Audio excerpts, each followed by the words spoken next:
पिछले क्लास में राजेश सर आए थे, इसमें नहीं आए थे? किस बैच में? अच्छा 5 में। तो इसमें हम लोग सर्कुलर आर्क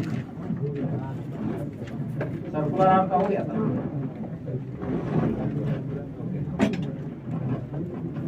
इससे 2-3 एप्लीकेशन जैसे quarter circular arc, semi circular arc का उनको लिख लोगे।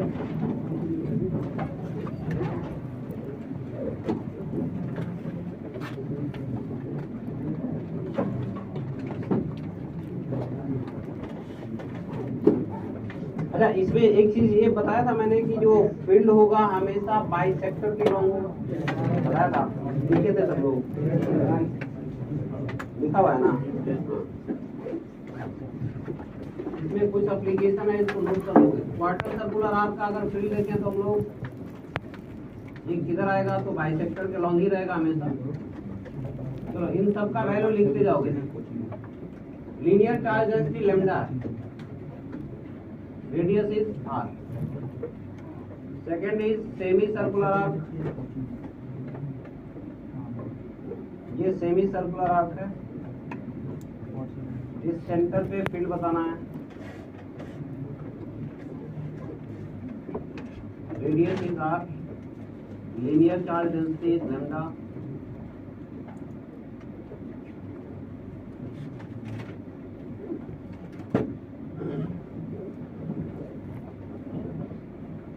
और थर्ड इसमें हम लोगों का 3 क्वार्टर सर्कल,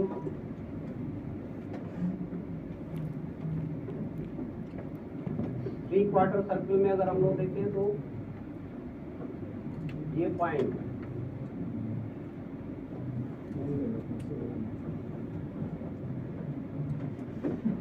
और इस पर भी लीनियर चार्ज डेंसिटी लग रही है।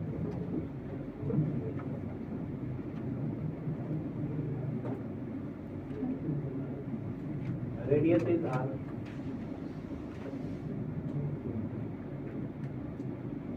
और फोर्थ है हम लोगों का कंप्लीट सर्कल, इसका सेंटर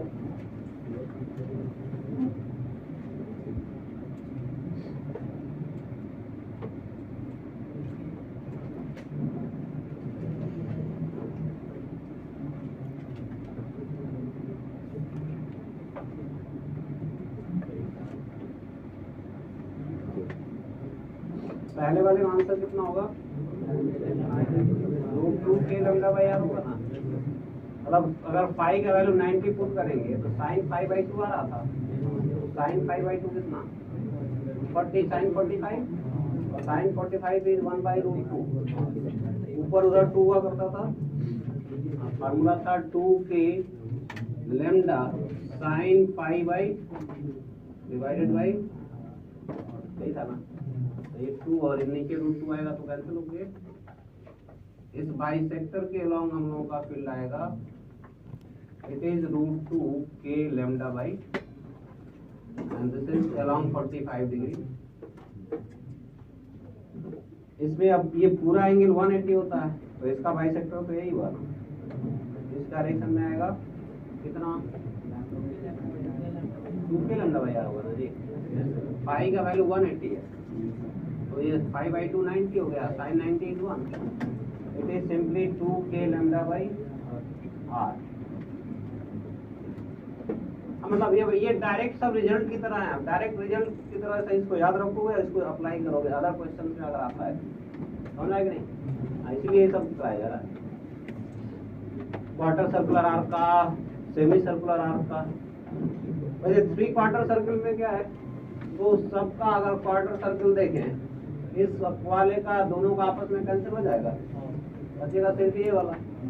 तो इसका हम लोगों का बाइसेक्टर के लॉन्ग होगा और ई का वैल्यू फिर से कितना, √2k लैम्डा बाई r। और यहाँ पर 0 हो गया जी। 4 क्वार्टर सर्कल अगर बनाएंगे तो चारों का अपोजिट वाला कैंसिल हो गया।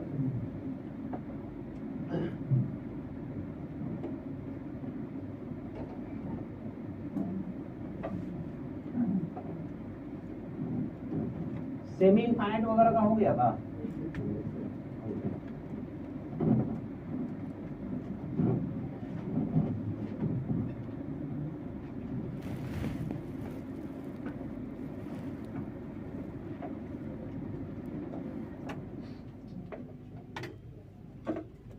ये क्वेश्चन कराया गया था, एक वायर था, इससे इस डिस्टेंस पर फील्ड का वैल्यू हुआ था क्या? नहीं हुआ था। हाँ मतलब इस साइड तो हुआ था, इधर हुआ था, ऊंचाई पे था ना, ये लाइन के अलावा ये नहीं हुआ था।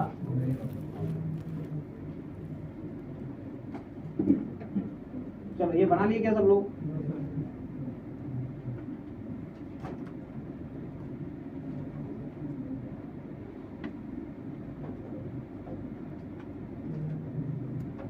एक थिन रॉड है, इसका लेंथ L और इस पे लीनियर चार्ज डेंसिटी कितना है, lambda coulomb per metre. This is A and this is B और ये है point P which is at a distance A। इसी लाइन के अलॉन्ग में ये पॉइंट है। You have to find net electric field at this point. Find net field at point P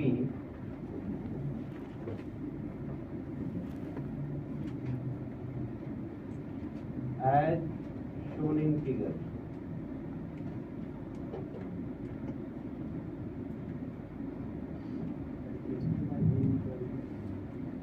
AQ A into A plus L।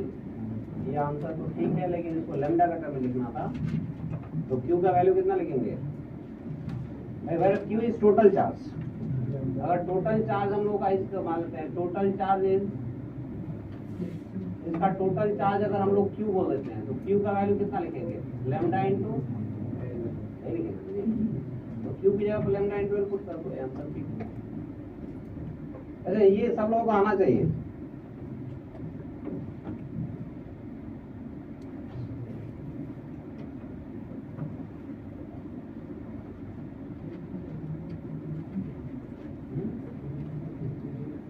हाँ बिल्कुल वही करना है,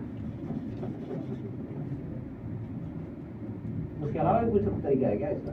नहीं। क्या हम लोग जो फार्मूला पढ़े थे किसी लाइन सेगमेंट का r डिस्टेंस पर, इसमें डिस्टेंस कितना है वो फार्मूला लगा सकते हैं क्या? 2k sorry k lambda by r cos alpha plus cos beta.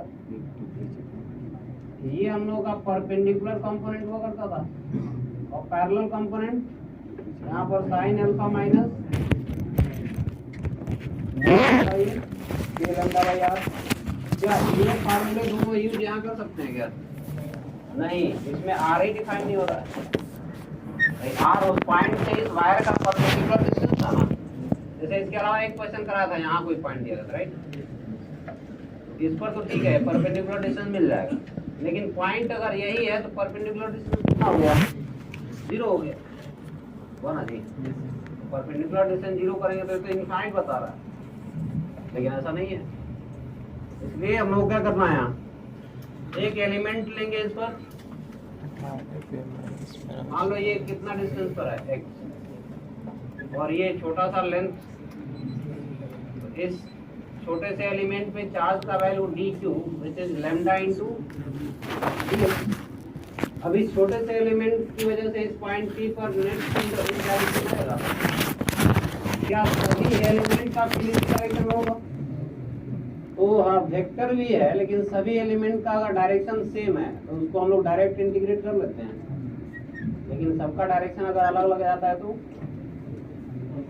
तब कंपोनेंट में ब्रेक करते हैं पहले और फिर उन कंपोनेंट्स को इंडिविजुअली इंटीग्रेट करते हैं। समझ एग्री? जब डायरेक्शन अलग अलग होता है तो उसमें पहले हम लोग कंपोनेंट में ब्रेक करेंगे और फिर इंडिविजुअली कंपोनेंट को इंटीग्रेट करते हैं, लेकिन यहाँ सबका डायरेक्शन एक ही है, इसलिए नेट फील्ड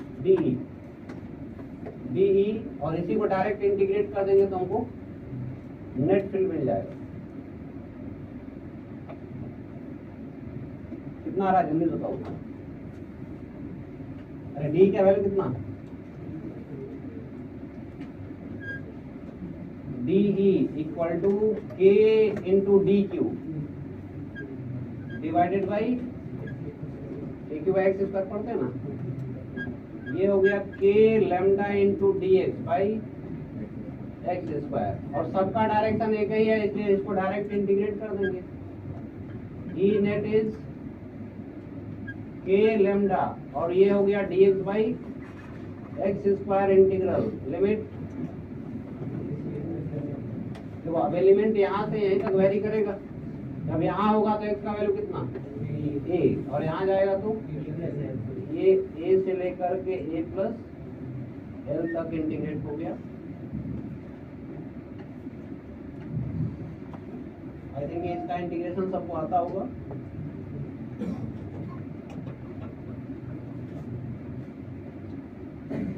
चलो जल्दी से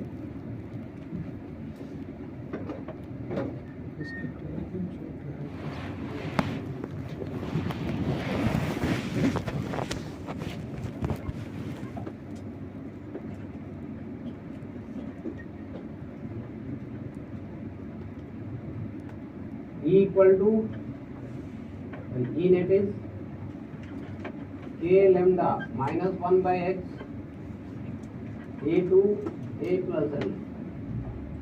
E net का value K lambda 1 by A minus 1 by A plus,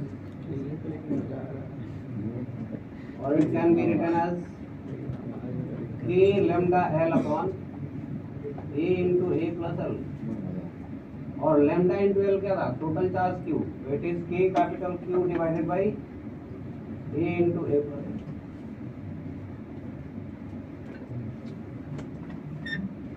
ये समझ आ गया? इनफाइनाइट अगर हो जाएगा तो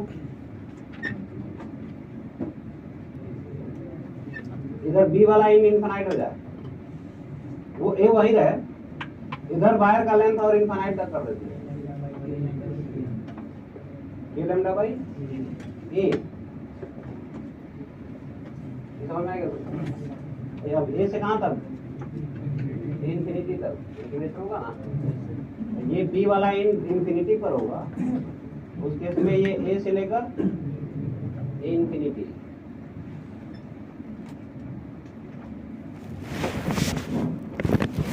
ये समझ में आ गया सबको? तो अगर तुम इसको रिजल्ट की तरह याद रखना चाहोगे तो रख सकते हो। ये एक वायर था, ये पॉइंट था ए, और इधर बी किधर है? इंफिनिटी, इसका लीनियर चार्ज डेंसिटी लैम्डा, और यहाँ पर ये है point P which is at distance A. तो इस पे इलेक्ट्रिक फील्ड का जो वैल्यू है वो इस डायरेक्शन में है। इलेक्ट्रिक फील्ड का वैल्यू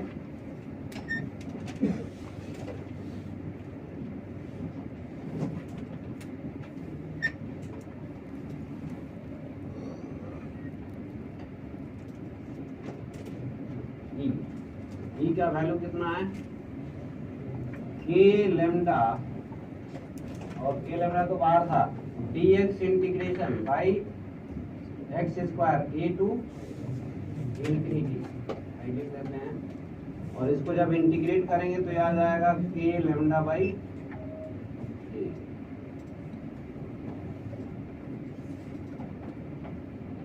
इसको एक रिजल्ट की तरह याद भी रख सकते हैं।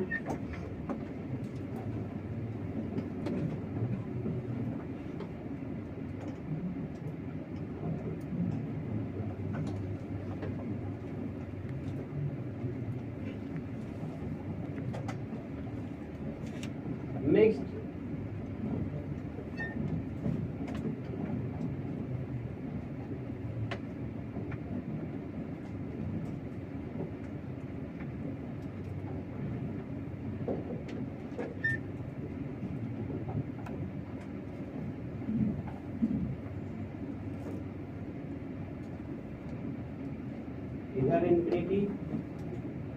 इधर इंफिनिटी और ये है क्वार्टर सर्कुलर आर्क।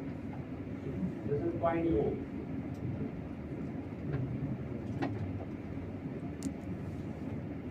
ये R, ये भी R। इसका लीनियर चार्ज डेंसिटी लैम्डा, मतलब पूरा एक ही वायर था, इस तरह से बेंड कर दिया गया है। You have to find net field at point O. Find net field at point O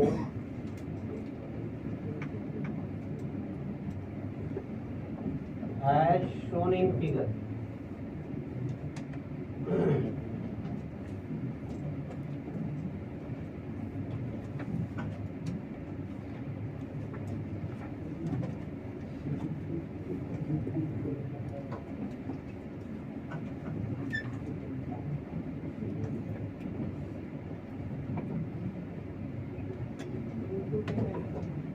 √2 k lambda by r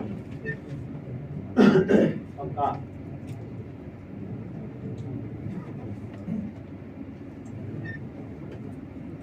ये सब लोगों को मिला क्या चीज?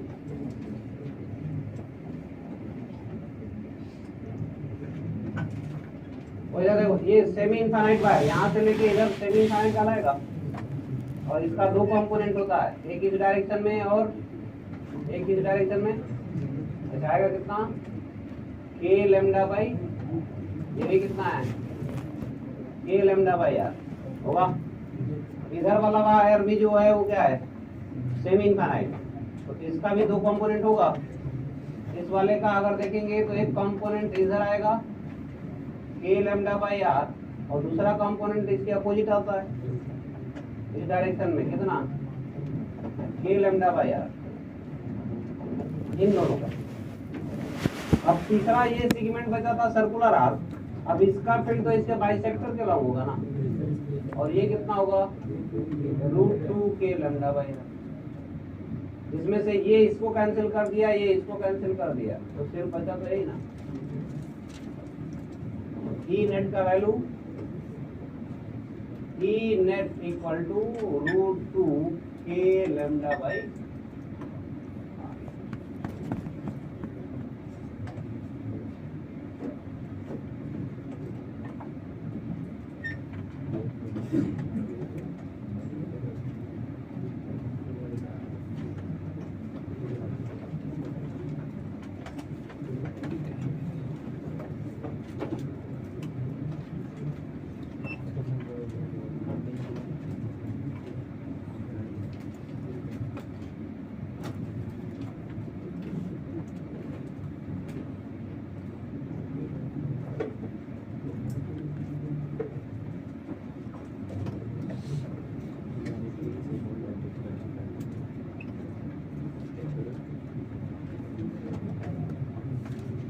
ये सेमी सर्कुलर आर्क है।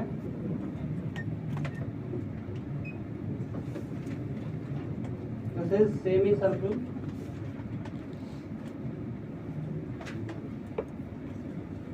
और ये है point O। This radius is r और इधर ये इनफाइनाइट तक plus lambda and this is plus lambda. मतलब एक ही वायर था, इस फॉर्म में बेंड कर दिया गया। तो इस पॉइंट पर हम लोग O पर हम लोगों को बताना है नेट फील्ड कितना है। Point net field at point O as shown in figure।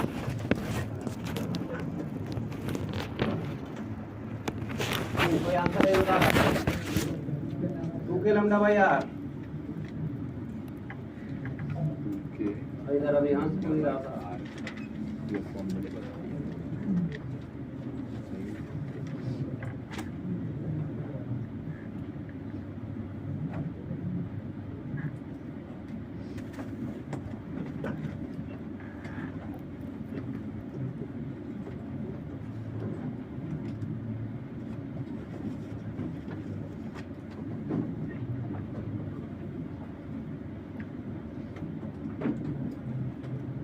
Lambda by are clear हो गया सब को?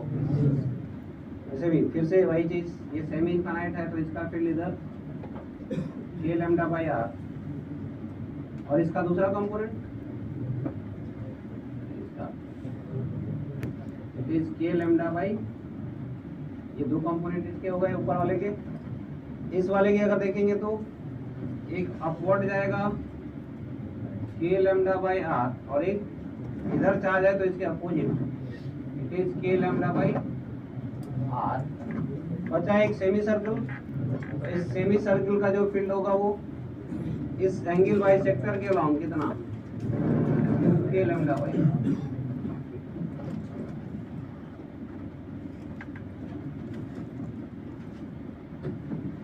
तो ई नेट का वैल्यू हम लोगों का 2 के लैम्डा बाई आर।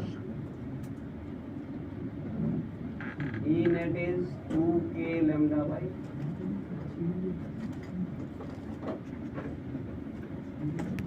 एक और छोटा सा एग्जाम्पल,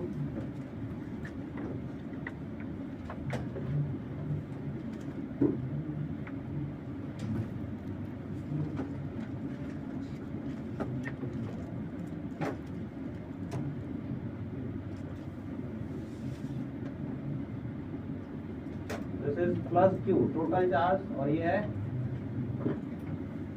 इस O पर हम लोगों को नेट फील्ड बताना है। Find net field that point O by showing figure. वैसे नहीं है,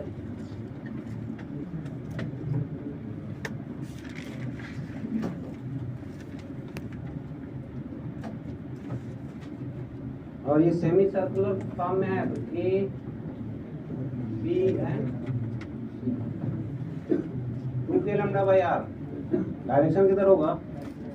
ओ सी टुवर्ड सी। सब लोगों को समझ में आया?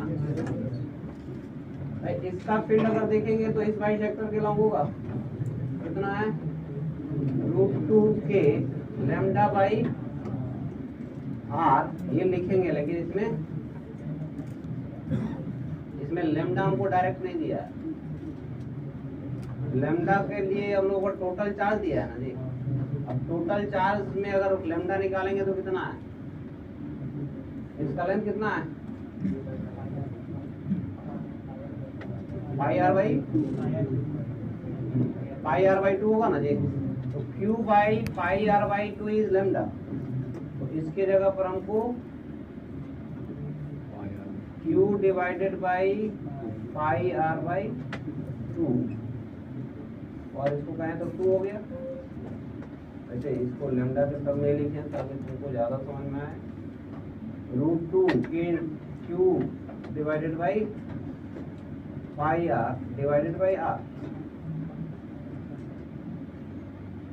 इसका भी अगर देखेंगे तो उतना ही आएगा, इस बाइसेक्टर के लॉन्ग होगा।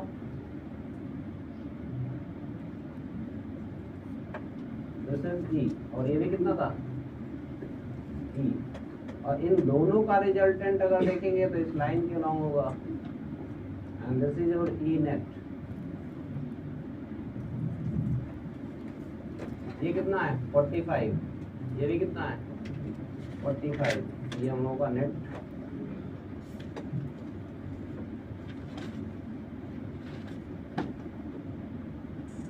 इसका वैल्यू लिख लोगे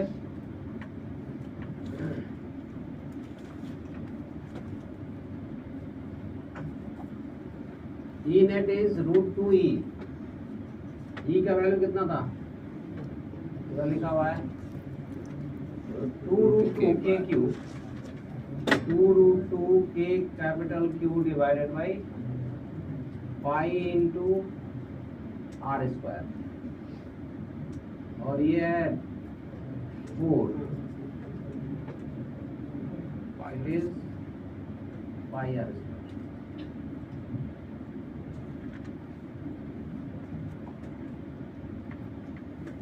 ये क्वेश्चन समझ में आ गया सबको? तो इस तरह के क्वेश्चन पूछे जाते हैं। चलो अगला कॉन्सेप्ट हम लोगों का है electric field of ring axis पर। अभी कहाँ देखे थे हम लोग? सेंटर पे। सेंटर पे तो 0 ही था। Electric field on the axis of ring. Electric field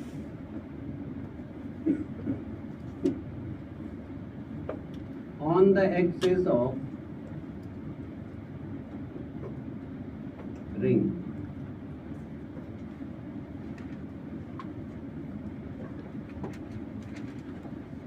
यहाँ पर एक यूनिफॉर्मली चार्ज रिंग है जिसपे टोटल चार्ज Q, जैसे uniformly charge ring and total charge is Q. Radius of the ring is R.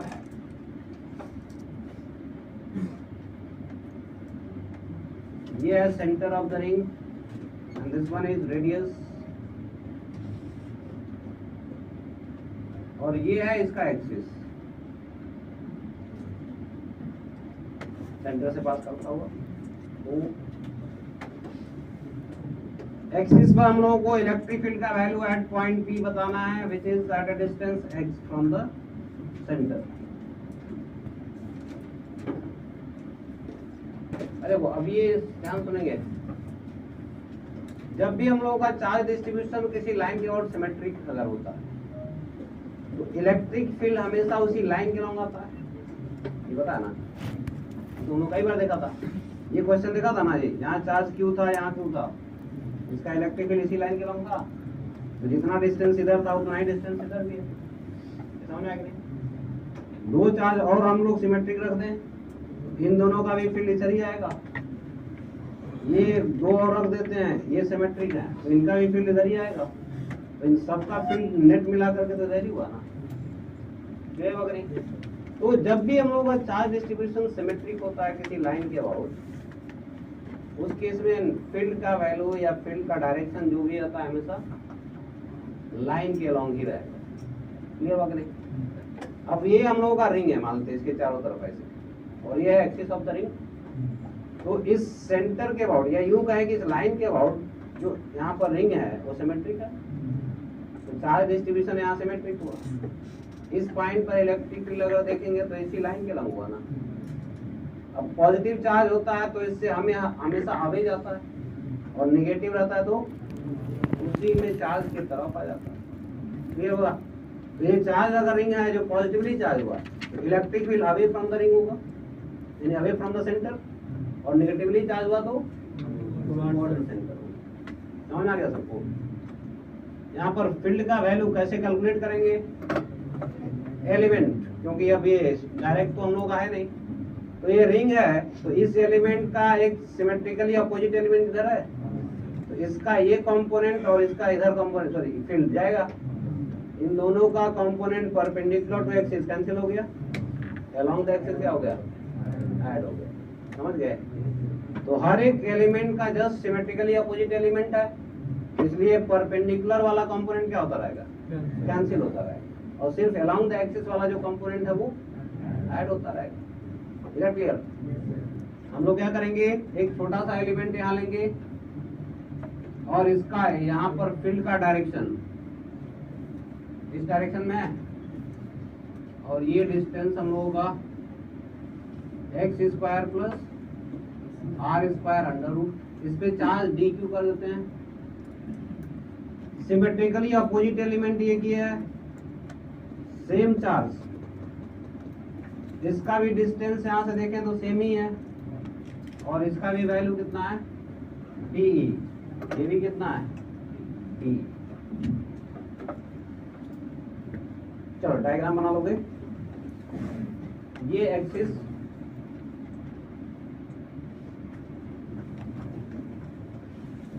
तो इधर एंगल अगर थीटा है दोनों, तो इधर वाले एंगल भी दोनों थीटा हो गए।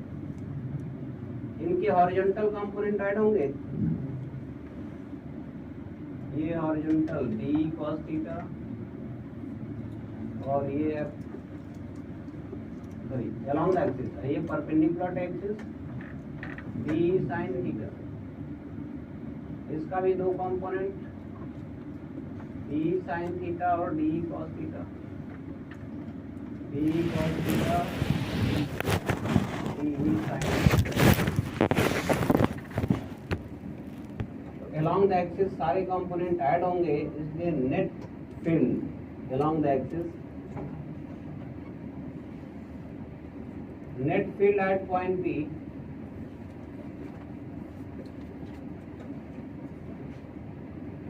is equal to integral over d cos theta. अच्छा एक चीज और, अगर मान लो दोनों का 2d cos थीटा लेके करते तो लिमिट आधे रेंज के लिए अप्लाई करते हैं, तो दो कंपोनेंट लेना, तो जैसे ही ये आधा कवर करेगा दूसरा एलिमेंट भी आधा कवर करेगा, ये बकरी। तो यहाँ अगर 2d cos थीटा लेके इंटीग्रेट करेंगे तो इंटीग्रेशन सिर्फ आधे रिंग में करेंगे, और सिंगल कंपोनेंट लिए हैं तो पूरे रिंग के लिए करेंगे। समझ में क्या? ये पहले सब लोगों को पता है कि नहीं?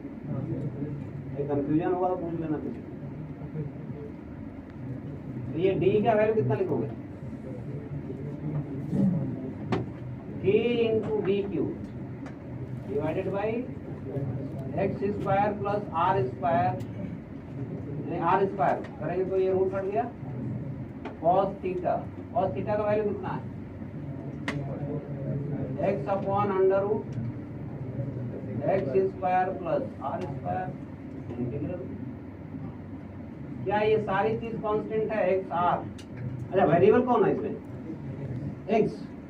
अरे इस पॉइंट के लिए तो फिक्स है ना जी, एलिमेंट यहाँ वेरी करेगा तो इस एलिमेंट के वेरी करने से ये एक्स चेंज होगा? नहीं, एलिमेंट ये है ना जी, एलिमेंट तो रिंग में वेरी करेगा, तो इसके वेरी करने से ये पॉइंट P का डिस्टेंस चेंज होगा क्या? नहीं, एंगल वेरी करेगा, इसमें एंगल कहीं अभी दिख रहा है? फिर सारा कुछ तो एक्स और आर में दिख रहा है, और इसको इंटीग्रेट किसके रेस्पेक्ट में करना है? क्यू के रेस्पेक्ट। तो वेरी कौन कर रहा है? सिर्फ चार्ज।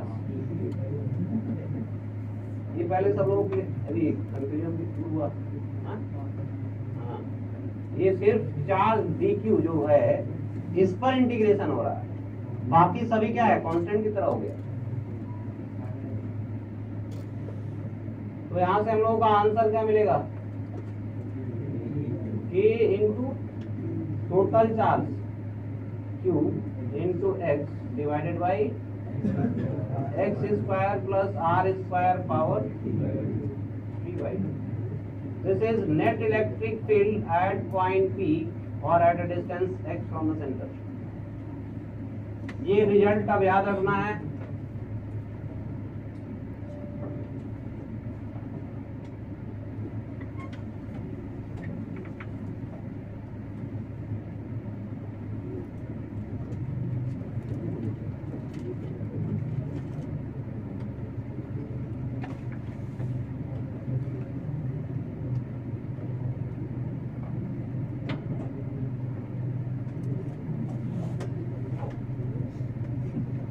सही में तबीयत खराब करने वाला ही है सर, नहीं बहुत अच्छा लगा, इसीलिए बहुत लोगों का तबीयत खराब हो गया। अच्छा किसी को दिक्कत हो रही है भाभी? अच्छा लग रहा है। सर दर्द हो रहा है? No sir. इसका मतलब सब लोग शीर्षासन नहीं करता है।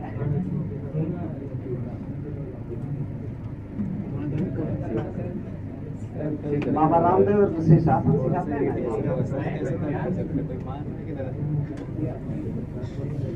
लिख लिया था कौन है? वो साउंड इधर खुला तो नहीं गिर गई? नहीं खुला हुआ इधर ध्यान दो। ये जो दिख रहा है के q x by x square plus are square. अब ये x के साथ वैरी करेगा। किताबी ज्ञान लेते x इक्वल टू 0 का मतलब क्या है? Centre of the ring. हैं। रियल लाइफ में अब इस्तेमाल नहीं सेंटर ऑफ द रिंग पर हम लोगों का जो फील्ड का वैल्यू था 0, इससे आगे बढ़ रहा है। अब ये टेंडिंग टू इंफिनिटी अगर होगा, यानी बहुत दूर रिंग में एक्सिस पर बहुत दूर अगर चले जाए, तो हमारा x कह सकते हैं कि टेंडिंग टू इंफिनिटी, या x is very large as compare to radius. उस केस में ये हम लोगों का फील्ड का वैल्यू कितना होगा? For x much greater than r e equal to 0 हो जाएगा। ठीक है, यहाँ पर एक्स स्क्वायर कॉमन करेंगे, वो ध्यान सुन लोगे।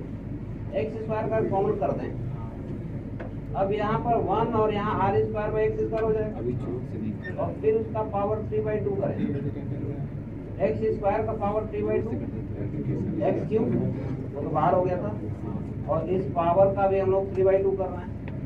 तो बेसिकली यहाँ पर x cube time 1 plus are square by x square का पावर। समझ गए? दूसरा, ये एक्स एक कैंसिल हो गया,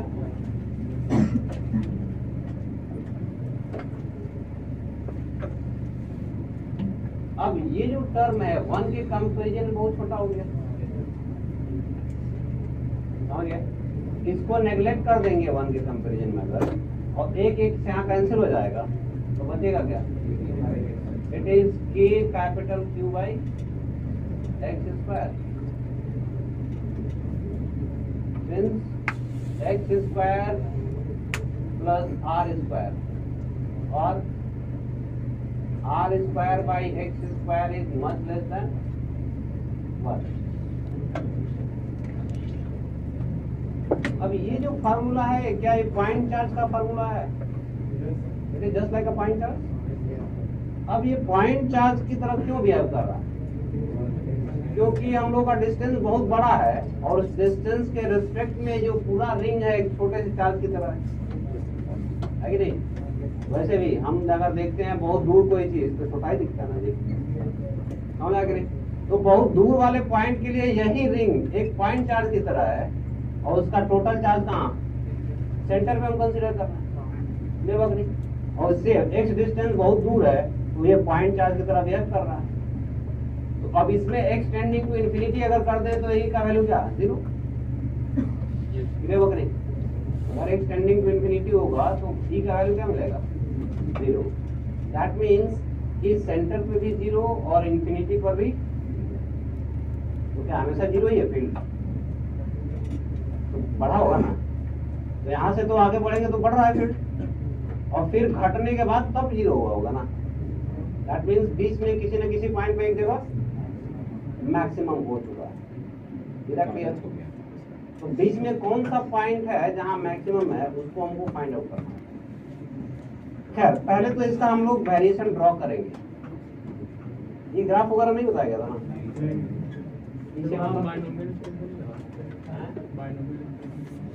कहाँ पर? ये यहाँ पर तो 1 plus are square by x square binomial लगाएंगे, फिर माइनस का टर्म आ जाएगा। हाँ, वो अलग केस हो जाएगा। ये समझ में आ रहा है सब लोग? यहाँ पर हम लोग ये मल्टीप्लाई कर रहे हैं, तो यहाँ पर ये बाइनोमियल एप्रोक्सीमेशन ऊपर ले जाके जब अप्लाई करेंगे तो वो अलग केस में जाने लगेगा, Taylor series extension type.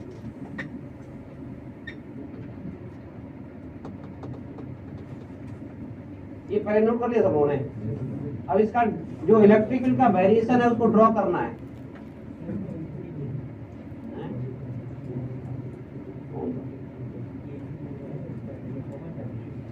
Q भाई, ये कंडीशन है, इसके लिए लगा रहा है ना। इस रेडियस के कंपेरिजन में एक्स अगर बहुत बड़ा होगा तब ये बन जाएगा।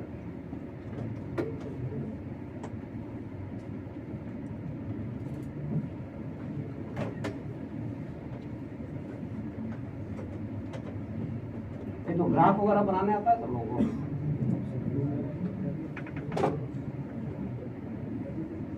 देखो ग्राफ बनाने के लिए फिजिक्स में तो बहुत ज्यादा मैथ की जरूरत नहीं है, लेकिन मैथ में जरूरत है उसका। मैथ में सारा वैल्यूज वगैरह आपको कैलकुलेट करना पड़ता है ना जी। ये इलेक्ट्रिक फील्ड, सॉरी इधर एक्स और इधर क्या है इलेक्ट्रिक फील्ड, और ये है सेंटर ऑफ द रिंग। अभी हमने कहा था कि सेंटर ऑफ द रिंग पर फील्ड का वैल्यू 0 था। अब इसमें आगे बढ़ रहा है तो धीरे धीरे बढ़ रहा है फील्ड का वैल्यू, और इंफिनिटी पे जाके तो यहाँ से धीरे धीरे आगे बढ़ा, फिर ये इंफिनिटी पर जाके 0। तो ये कहीं ना कहीं तो एक पॉइंट ऐसा है जहाँ मैक्सिमम हुआ था। उसी तरीके से इस डायरेक्शन में अगर बढ़ेंगे, इस डायरेक्शन में फील्ड का वैल्यू पहले बढ़ेगा और फिर घट के इंफिनिटी पर 0 हो जाएगा। इस डायरेक्शन में भी बनेगा, लेकिन अपोजिट डायरेक्शन में। ये है, समझ में सबको? ये अपोजिट डायरेक्शन में क्यों है? क्योंकि डायरेक्शन इसमें, हाँ इसका जस्ट अपोजिट है ना। तो ये पॉजिटिव के लिए अगर है तो पॉजिटिव में दिखाया गया इलेक्ट्रिक फील्ड, और ये डायरेक्शन नेगेटिव है तो नेगेटिव। हाँ, ग्राफ का मतलब यही है, वो भी इलेक्ट्रिक फील्ड का ग्राफ। नेगेटिव में जितना इलेक्ट्रिक फील्ड होगा इसका मतलब डायरेक्शन अपोजिट है। समझ गए भाई? तो ये वैल्यू हम लोगों का कितना आएगा? ये आता है r/√2 और ये है -r/, इस पर मैक्सिमम होता है। सॉल्व कैसे करते हो? डिफरेंशिएशन 0 करने के बाद सॉल्व करते हैं। तो ये कैसे पता है कि r/√2 क्या आता है? ग्रेविटेशन में कराया गया था ना, बिल्कुल वही तो है।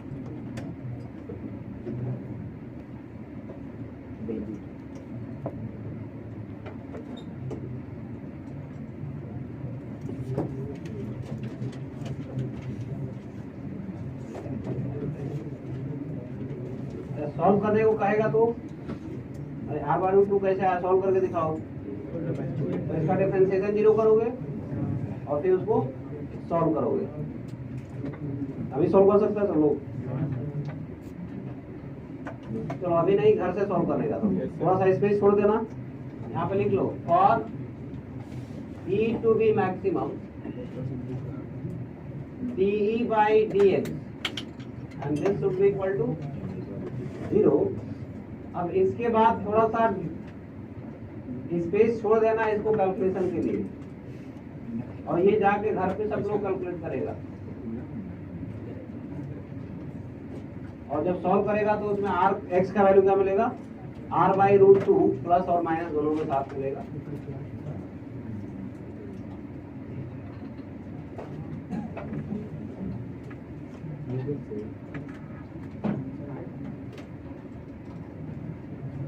कंप्लीट हो गया सब होगा?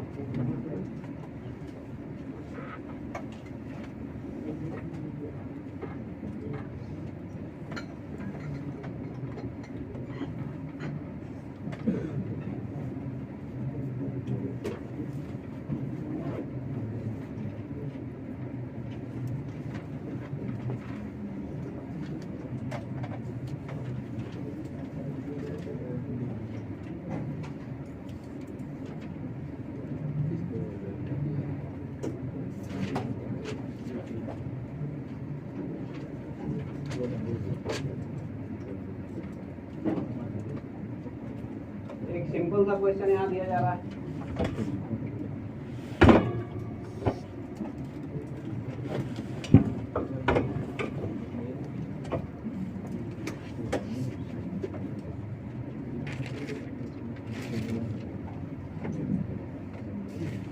इसमें पॉजिटिवली चार्ज है ये, और ये निगेटिवली चार्ज है। You have to find net field at point P। Simple सा कैलकुलेशन बस दिया जा रहा है। At point P due to the two rings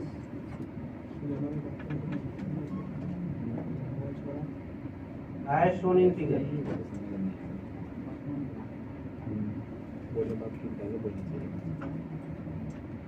due to the two rings as shown in figure.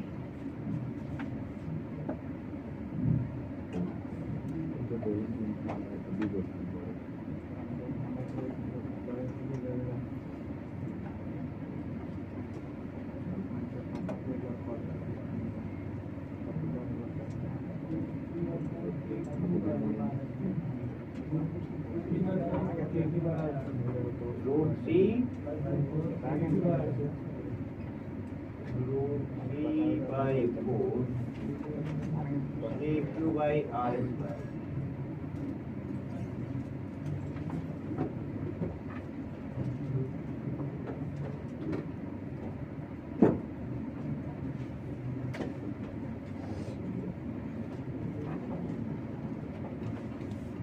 ये आंसर कितना को मिल गया? लोग दिख रहा है जी।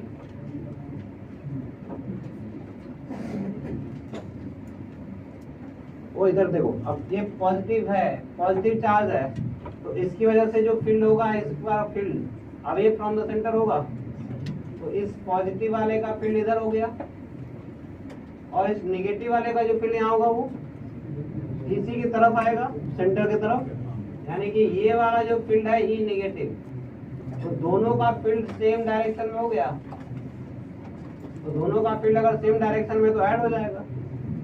अब ऐसे भी चार्ज का मैग्नीट्यूड भी सेम है और ये डिस्टेंसेस भी सेम है, इन दोनों के मैग्नीट्यूड भी क्या होंगे?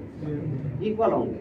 तो हम लोग कह सकते हैं कि E positive equal to E negative and this is के capital Q into x which is √3r divided by √3r का whole square which is 3r square plus R square. Power 3/2 that's by E net.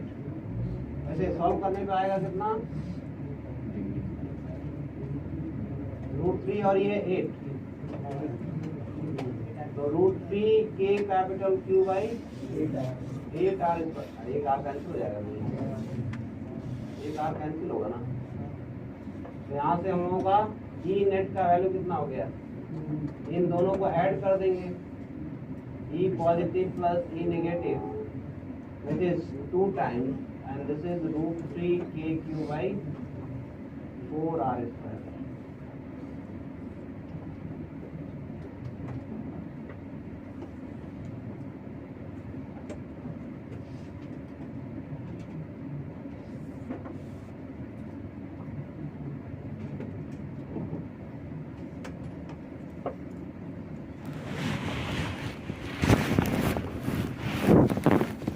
होगा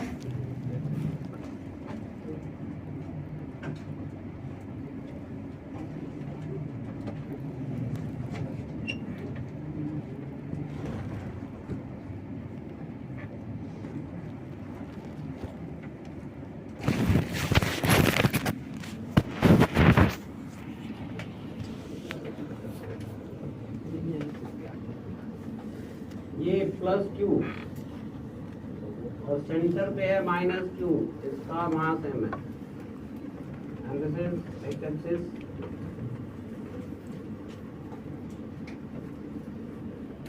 diagram बनाए। This one is fixed ring, fixed ring,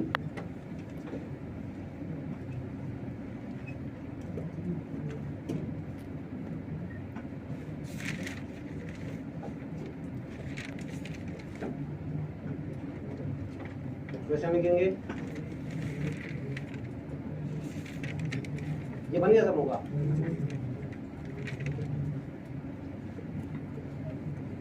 ये मान लेते हैं कि ये यहाँ पर जब सेंटर पे ये चार्ज रखा हुआ है तो सेंटर पे इसका फील्ड कितना है? 0। इसका मतलब इस पे लगने वाला फोर्स 0 हो गया। अब इस पे फोर्स अगर 0 है, अब इसको अलोंग द एक्सिस थोड़ा सा शिफ्ट करें हम, तो यहाँ से यहाँ शिफ्ट कर दिए, तो इसका जो फील्ड है यहाँ पर किधर है?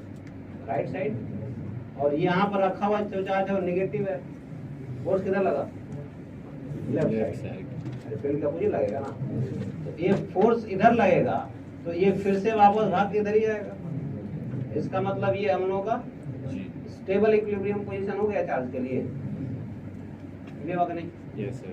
तो ये सेंटर पे जो पोजीशन इक्विलिब्रियम पोजीशन कहलाता है जब ये दोनों चार्ज अपोजिट पे चलते हैं, क्योंकि ये माइनस हो जाए और ये प्लस हो जाए, उस केस में भी ये पोजीशन क्या कहलाएगा, स्टेबल इक्विलिब्रियम होगा। समझ आ गई? और दोनों का सेम नेचर के होंगे तो अनस्टेबल होगा। समझ आ गया? तो इस केस में अगर यहाँ से छोड़ेंगे तो फिर वापस घूम के आएगा या ऑसिलेशन करेगा। हाँ जी, इसको टाइम पीरियड बताना। क्वेश्चन लिखें। A charged particle is placed at the center. A charged particle is placed at the center. A charged particle is placed at the center of the ring.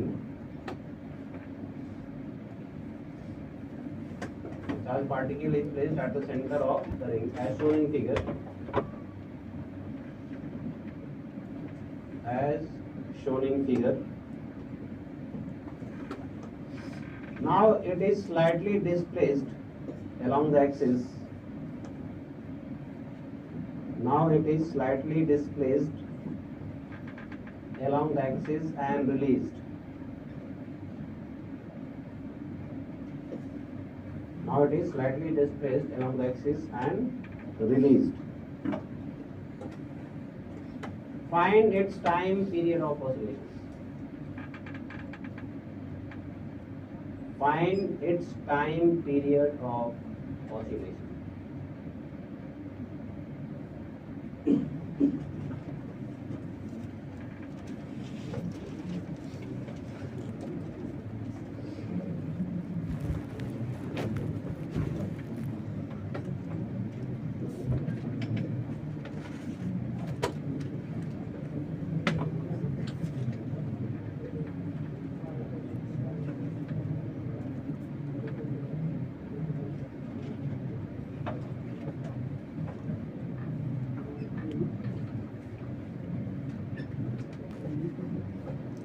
मान लो कि ये ring है और इसको charge को हम लोग यहाँ पर रख के it is at a distance x।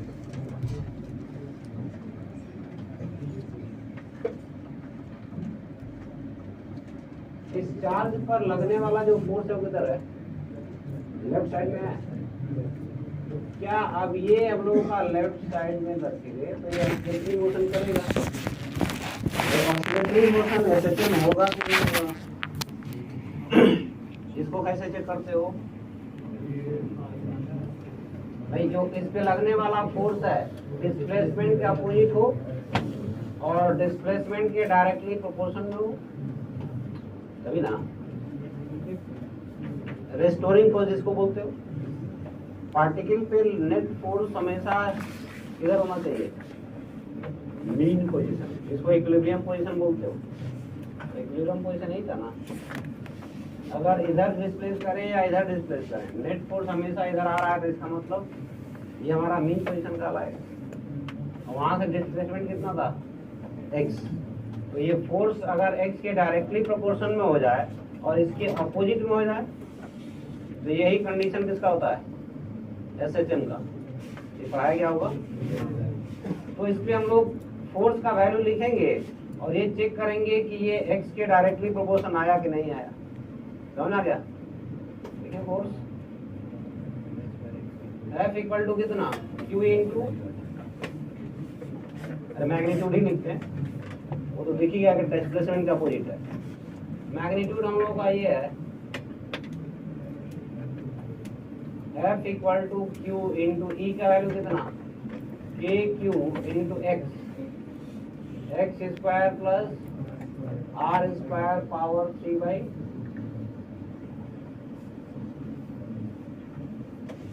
तो ये x के डायरेक्टली प्रोपोर्शन में तभी आएगा जब ये वाला x हट जाए, अभी ना जी। और ये वाला x हटेगा कब, जब ये x r के कंपैरिजन में बहुत छोटा होगा। ये बात नहीं। तो अगर ये r के कंपैरिजन में बहुत छोटा हो गया तो इसको अप्रोक्सीमेटली हम r स्क्वायर लिख सकते हैं। यहाँ लिख सकते हैं if x is much less than r then x square plus are square approximately r square. अब इस पूरे को हम आर स्क्वायर बोल देते हैं, तो ये सीधे सीधे क्या बन गया, F equal to k capital Q small q divided by r cube into, अब माइनस तो यहीं से दिख रहा है, ये हम सिर्फ मैग्नीट्यूड की बात कर रहे हैं। इसका मतलब यहाँ से एक्सेलरेशन जो भी आएगा इट इज के capital q into small q by m are q times, क्या यही हम लोगों का ओमेगा स्क्वायर होता है। अब ये ओमेगा स्क्वायर अगर हो गया तो टाइम पीरियड मिल जाएगा ना, 2 pi by, that's why it is 2 pi by omega and it is 2 pi under root omega का M are Q divided by capital Q small.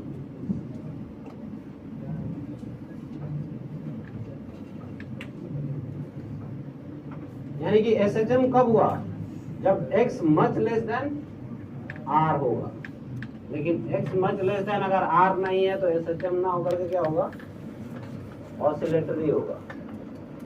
Oscillatory motion तो होगा ही भाई, इसको कहीं भी छोड़ो ले जाके, यहाँ छोड़ दो तो यहाँ पर भी तो फोर्स इधर ही लगेगा ना, क्योंकि ये नेगेटिव चार्ज है, तो वापस फिर से घूम के आएगा, तो यहाँ से यहाँ तक एक्सेलरेट होगा और यहाँ वेलोसिटी मैक्सिमम होगा, फिर जाके उतना ही दूर इधर रुकेगा, फिर वापस आएगा, क्योंकि जैसे ही इधर घूमेगा इसके फोर्स अपोजिट हो जाएगा ना। अभी वेलोसिटी का धीरे धीरे रोकते रोकते यहाँ जीरो करेगा और अभी भी कंटिन्यूअसली उस डायरेक्शन में है फोर्स, इसलिए फिर वापस आ जाएगा। तो ऑसिलेटरी तो होगा, लेकिन एसएचएम उस कंडीशन में, तो ये याद रहेगा आप लोगों को, एसएचएम होने का कंडीशन सिर्फ यही है।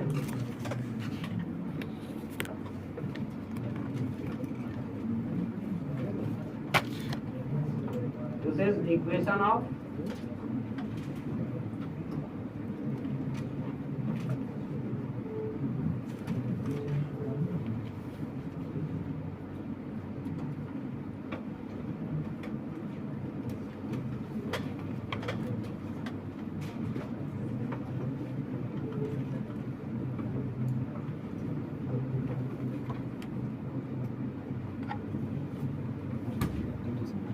हो गया, सब होगा।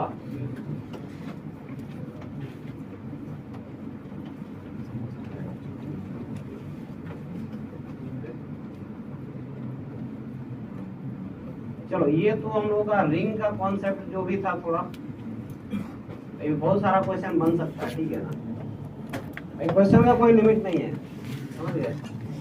कॉन्सेप्ट जो भी है वो सब लिमिटेड है।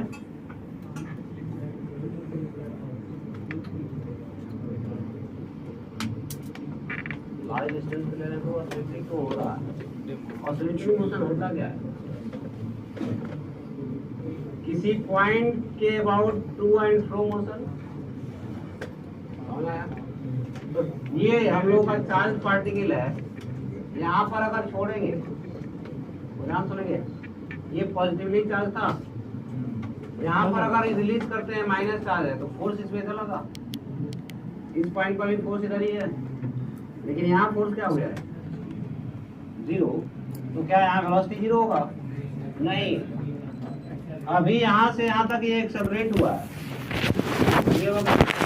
तो अब अचानक से तो यहाँ अब फिर ये आगे बढ़ जाएगा अपनी वेलोसिटी की वजह से। अब वेलोसिटी की वजह से जैसे ही आगे बढ़ा, अब इसकी वजह से जो फोर्स है अब इधर हो गया, तो अब ये फोर्स धीरे धीरे इसकी वेलोसिटी को क्या कर रहा है, कम करेगा, जाके कहीं यहाँ रुका, ये माइनस क्यू है, अभी भी इसका फोर्स इस पर जो है इसी डायरेक्शन में है, तो ये भी जीरो होने के बाद यही रुका रहेगा, नहीं, इस फोर्स की वजह से फिर से वापस आएगा, तो फिर ये इधर जाएगा और जैसे ही आगे जाएगा फिर फोर्स रिवर्स हो गया, तो ये इन दोनों पॉइंट के बीच में क्या करेगा, ऑसिलेटरी मोशन करेगा, समझ गए। और ये ऑसिलेटरी एसएचएम तब कहलाएगा जब ये इस आर के कंपेरिजन में क्या हो जाए, बहुत ही स्मॉल हो जाए, अदरवाइज ये ऑसिलेटरी ही रहेगा। अभी समझ में आ गया सबको।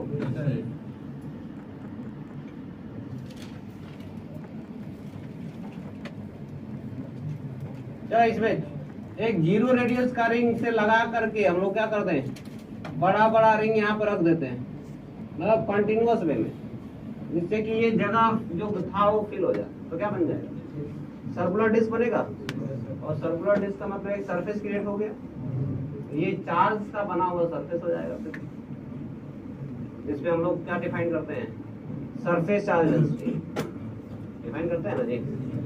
सरफेस चार्ज डेंसिटी की वजह से हम लोगों का इलेक्ट्रिक फील्ड, यानी कि सर्कुलर डिस्क के एक्सिस पर इलेक्ट्रिक फील्ड। नेक्स्ट हेडिंग लिख लें, electric field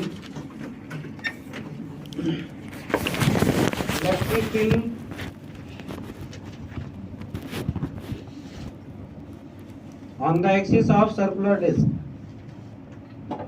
electric field on the axis of circular disk.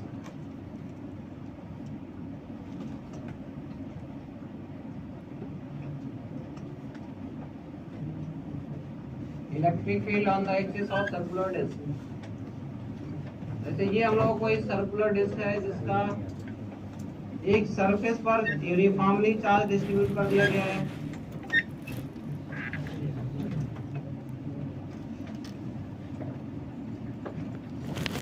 ये है circular disc,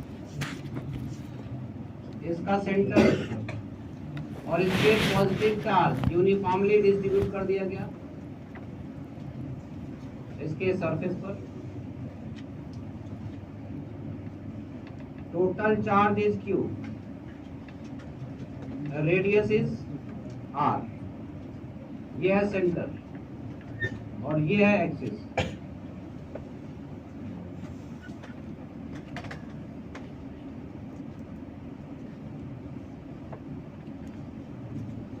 total charge is Q और charge density is equal to sigma. तो सिग्मा का वैल्यू अगर देखिए तो Q divided by pi r square होगा।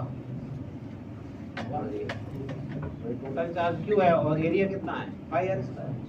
ये हम लोग का सरफेस चार्ज डेंसिटी। अब इसके हम लोग का किसी एक्सिस पर पॉइंट है जहां पर इलेक्ट्रिक फील्ड एक्स डिस्टेंस पर बताना है। क्या करेंगे, इसमें एलिमेंट, इसमें क्या बनना चाहिए, रिंग। तो रिंग एलिमेंट की वजह से फील्ड तो लिखना जानते हैं, रिंग की वजह से फील्ड लिखना जानते हैं हम लोग। चलो कंसीडर रिंग एलिमेंट बनाओगे, जल्दी से तो बनाते जाओ।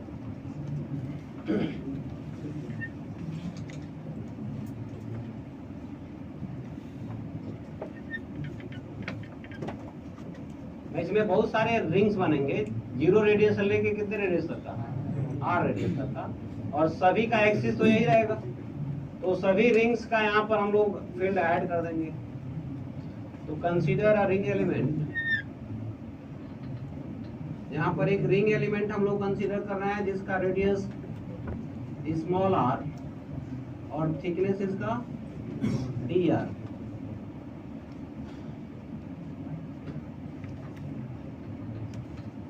ये है r रेडियस और ये थिकनेस कितना है, dr।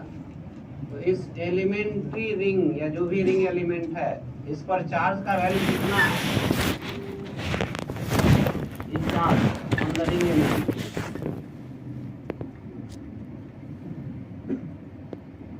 तो पहले तो इस रिंग एलिमेंट का एरिया कितना मिलेगा तभी ना इससे मल्टीप्लाई होगा। रिंग एलिमेंट का एरिया कितना लिखते हो, 2 पाई r dr। ये सब लोग पता है ना जी। तो रिंग एलिमेंट का एरिया हो गया 2 पाई r dr, और उसमें सिग्मा से हम लोग कह रहे हैं यूनिट एरिया पे चार्ज कितना है, सिग्मा। तो उस एरिया से मल्टीप्लाई कर देंगे तो चार्ज मिल गया। तो रिंग का चार्ज हम लोगों को कितना मिला, charge on the ring is dq which is sigma into 2 pi r dr। This is charge on the ring element, charge on ring element, yeah।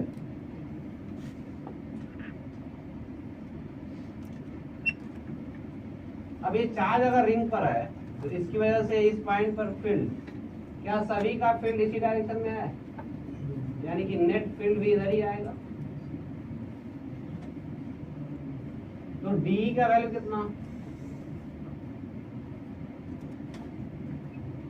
Ring का जो फील्ड है वो कितना लिख सकते हैं, it is k into d q into x divided by x square plus are square, मतलब ring का रेडियस। तो यहाँ रिंग का रेडियस कितना है, स्मॉल आर स्क्वायर पावर 3/2। ये हुआ उस रिंग की वजह से इस पॉइंट P पर इलेक्ट्रिक फील्ड का वैल्यू। dq का वैल्यू ये पुट कर सकते हैं, this implies that d equal to 2 pi k x।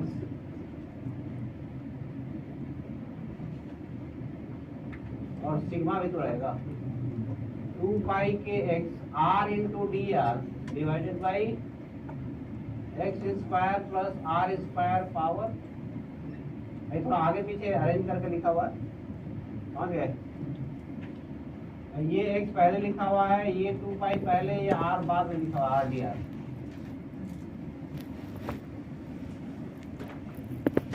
खैर 2 पाई के का वैल्यू कितना होगा, 1/2 एप्सिलॉन नॉट। के का वैल्यू 1/4 का एप्सिलॉन नॉट होता है ना, नहीं उसमें से 2 पाई जब मल्टीप्लाई करेंगे के में तो क्या बचेगा, 1/2 एप्सिलॉन नॉट। तो इसको लिख सकते हैं sigma upon 2 epsilon naught x, और ये हो गया r D r divided by x square plus are square power 3/2। अब इसमें वेरिएबल कौन है, आर। तो इस आर के रेस्पेक्ट में अगर इंटीग्रेट करेंगे तो ई का वैल्यू क्या हो गया, sigma x divided by 2 epsilon naught R D R x square plus are square power 3/2 integral. अब limit of integration is 0 to, क्योंकि रेडियस का जो वेरिएशन है 0 से r तक है। इसका इंटीग्रेशन कितना होगा,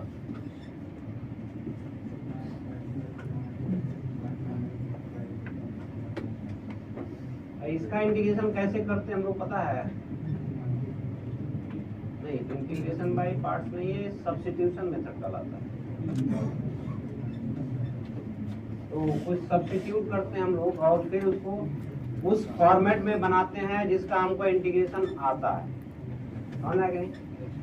उस फॉर्मेट में बनाते हैं जिसका इंटीग्रेशन आता हमको है और उसको आसानी से इंटीग्रेट कर लेते हैं। तो इस तरह में क्या होता है कि यहाँ जो दिख रहा है इस आर स्क्वायर का डिफरेंशिएशन होगा, एक्स तो कांस्टेंट है, आर स्क्वायर का डिफरेंशिएशन जो आएगा उसमें आर इंटू डी आर आ जाएगा ना, क्योंकि आर स्क्वायर का होता है 2r और इंटू ये मल्टीप्लाई करते हैं, तो ये इसका डिफरेंशिएशन ये आ जाएगा। इसका मतलब हम लोग इसको चाहते हैं कि पूरे को कुछ ना कुछ सब्स्टिट्यूट कर लेते हैं ताकि डिफरेंशिएट करने पर ये टर्म हमको मिल जाएगा, समझ गए। डिफरेंशिएट करने पर ये टर्म मिल जाएगा। हाँ ये नया है, थोड़ा सा ये सीखना पड़ेगा, या शायद 11th में हुआ होगा तो पता होगा, ग्रेविटेशन में हुआ होगा। हाँ ग्रेविटेशन में ये हुआ होगा, तो क्या बताएगा था उसने,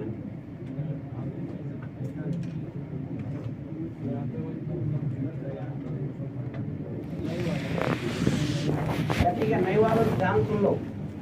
इसको हम लोग कुछ समथिंग पुट करते हैं, मान लेते हैं let x square plus are square equal to T square, दोनों साइड क्या मिलेगा 0, और ये है 2r इंटू और इधर 2t इंटू, समझ में आया कि नहीं। इसको बोलते हैं हम लोग बोथ साइड डिफरेंशिएशन।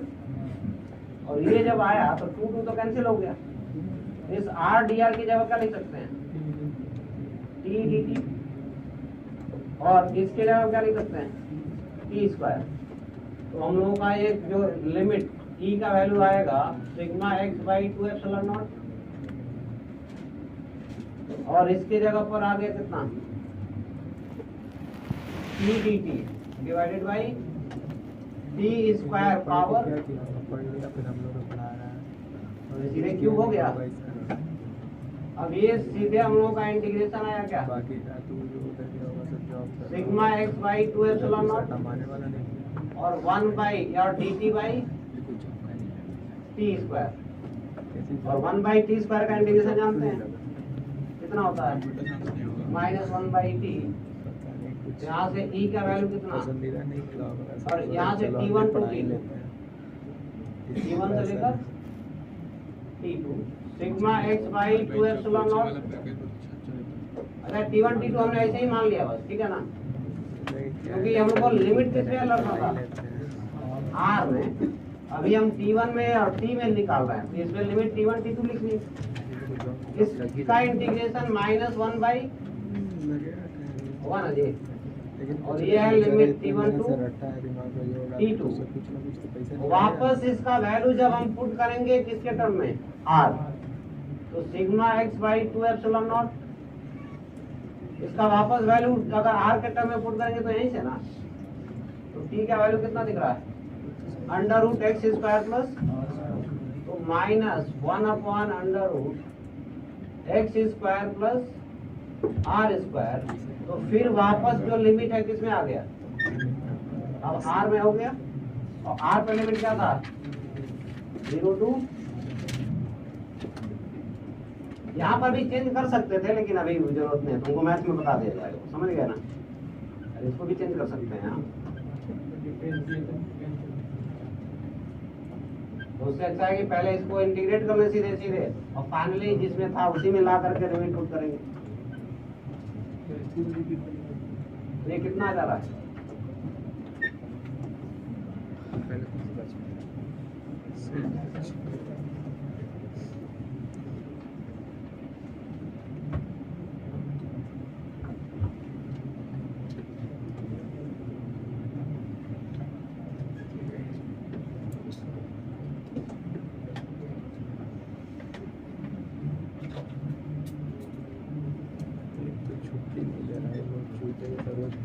अरे जी क्या वैल्यू कितना मिला जी sigma x by 2 epsilon naught और ये आ जाएगा कितना 1 by x minus x square plus capital R square. Upper limit minus lower limit करेंगे तो आ जाएगा ना, क्योंकि माइनस साइन पहले है।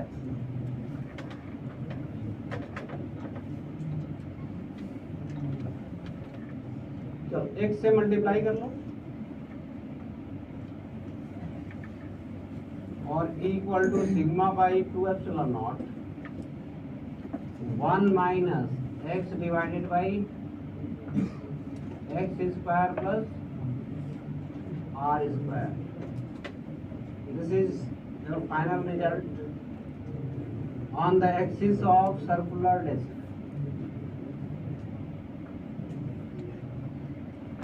अच्छा इसको और आसान से थोड़ा सा याद रख सकते हो।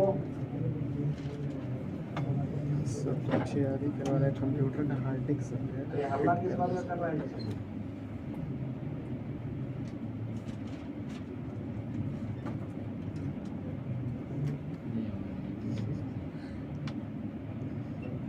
जो कचरा बना सब याद है।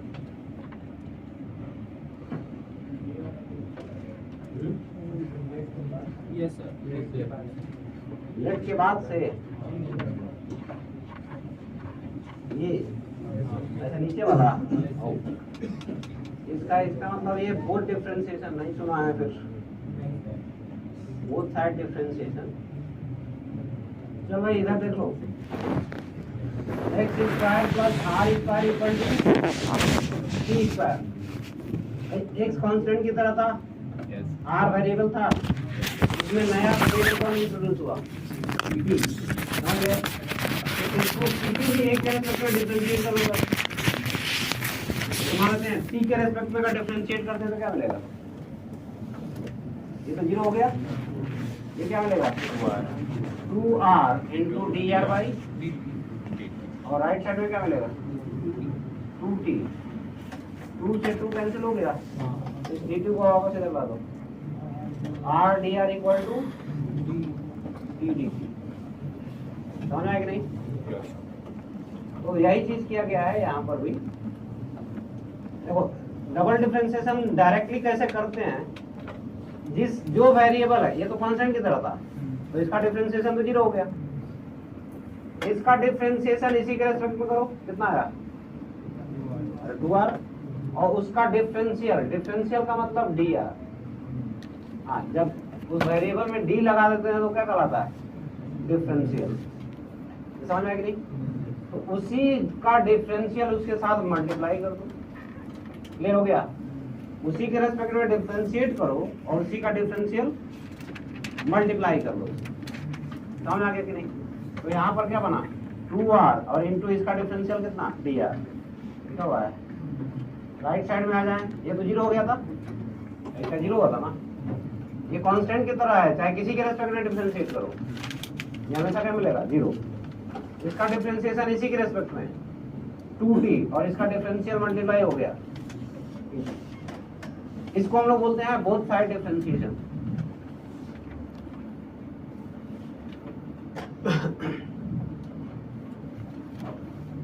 अरे अभी समझ में आ गया?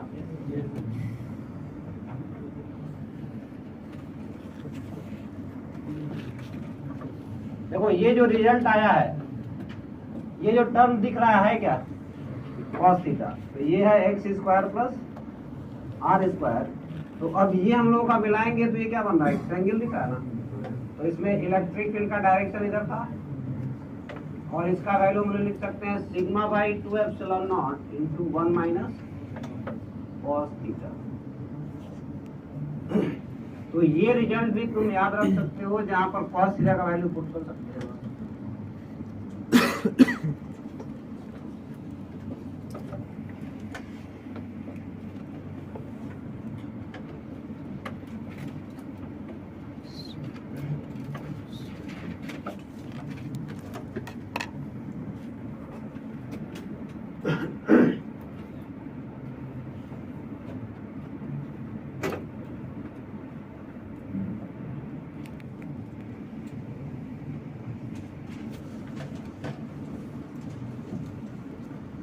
इधर ध्यान को ये लिख दिया यहाँ पर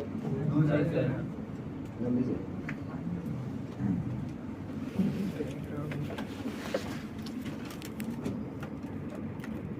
अब इसमें हम लोगों का कंडीशन है कि x को हम लोग या तो बहुत छोटा कर लें या r का वैल्यू बहुत बड़ा कर दें। दो तो बात एक ही है ना जी, x का वैल्यू या तो बहुत छोटा कर लें या r का वैल्यू बहुत बड़ा कर लें। That means if r is much greater then x, तब ये रिजल्ट क्या होगा,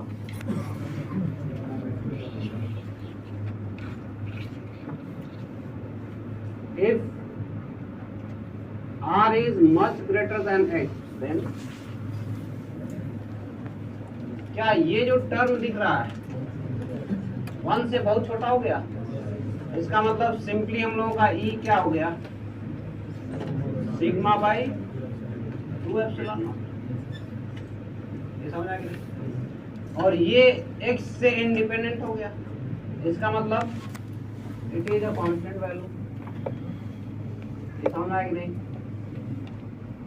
तो अब ये हम लोग यहाँ ले यहाँ ले यहाँ ले, अगर ये बहुत बड़े साइज का अगर हो गया तो किसी भी पॉइंट पर हम लोग कह रहे हैं कि हर जगह फील्ड का वैल्यू क्या है, सेम है। तो हम लोग कहते हैं इस केस में ये यूनिफॉर्म फील्ड हो गया। यूनिफॉर्म फील्ड का मतलब क्या है, मैग्नीट्यूड और डायरेक्शन हर जगह सेम रहे, ले बकरी। तो ये हर जगह अगर कांस्टेंट रहेगा और डायरेक्शन तो इसके आगे ही रहेगा हमेशा, इसलिए हम लोगों का ये जो है अगर बहुत बड़ा प्लेन है उस केस में हमेशा क्या करता है, वो यूनिफॉर्म फील्ड प्रोड्यूस करता है। समझ गए? लार्ज प्लेन अगर होगा चार्ज का तो वो यूनिफॉर्म फील्ड प्रोड्यूस करता है। इधर क्लियर है? यहाँ तो कंप्लीट हो गया सब लोगों का। इसी को हम लोग बोलते हैं electric field due to infinite plane और large plane. Electric field due to infinite और लार्ज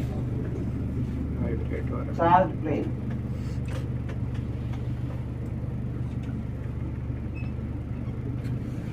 क्योंकि ये बहुत अगर बड़ा कर देंगे तो उस केस में हम लोग का ये सरफेस रेक्टेंगल है या ट्रायंगल है या सर्कुलर है, उससे कोई ज्यादा मतलब नहीं रहेगा।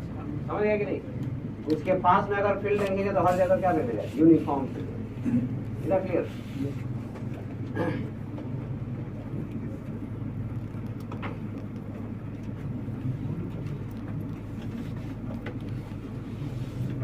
बनाते बनाते पता चला बिल्डिंग गिरा दी। मुझे लगा किसी का कमजोर हो तो गिर जाए। बोलेगा सब बीएमसी का इंजीनियर बनाया था। बीएमसी का इंजीनियर आया था पढ़ के बीएमसी से। ये देख लिया क्या सब लोग? चलो एक छोटा सा क्वेश्चन इसमें देख लो।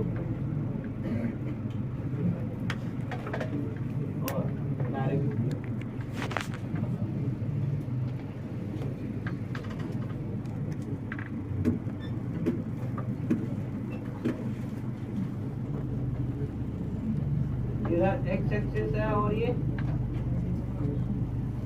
तीन प्लेन है, इनफाइनाइट लार्ज प्लेन्स हैं।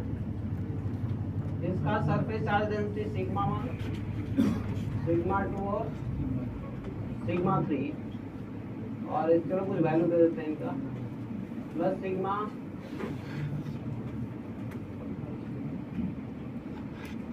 ठीक है। ये तीन लार्ज प्लेन्स हैं। ये तीन लार्ज प्लेन्स की वजह से कितने रीजन डिवाइड हो गए हैं? कितने रीजन बने? 1 2 3 एंड 4 रीजन हो गया। इन चारों रीजन में हम लोगों को इलेक्ट्रिक फील्ड का वैल्यू फाइंड आउट करना है। यहाँ कुछ पॉइंट्स यहाँ लिख लेते हैं, A B C and this one is D. चलो क्वेश्चन, ये डायग्राम बनाओगे, क्वेश्चन लिखोगे।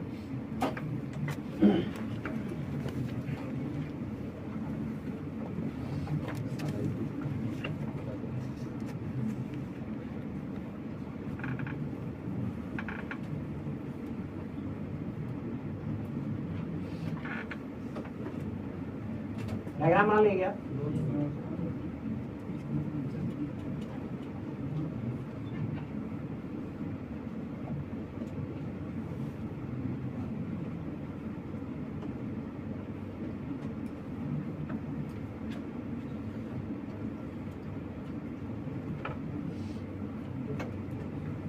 क्वेश्चन लिखे हैं, 3 large charge planes, 3 large charge planes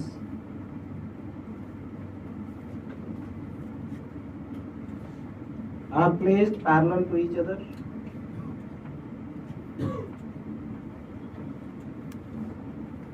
Are placed parallel to each other as shown in figure. Are placed parallel to each other as shown in figure. Find net electric field. Find net electric field at points A, B, C and D. Find net electric field at points A, B, C and D. A पर अरे y और minus y जो भी है direction में तो बताओगे। y का मतलब j का, इसीलिए तो x और y दिया था।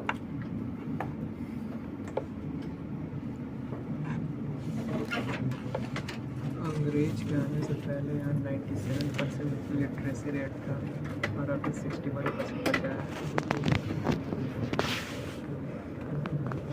क्या ऐसा पढ़ाई पड़ेगा?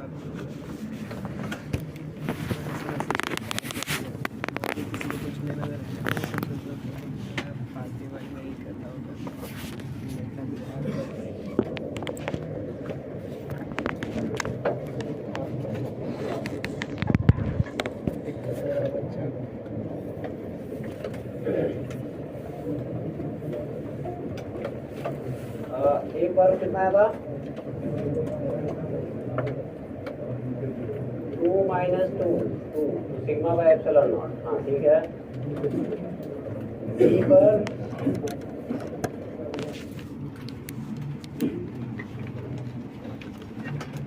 जीरो हो गया, ठीक है। बी पर 2 sigma epsilon by epsilon not इधर direction 3 to 5 minus 1 that is 4 4 by 2 is 2 2 sigma by epsilon naught, ठीक है। ऊपर की तरफ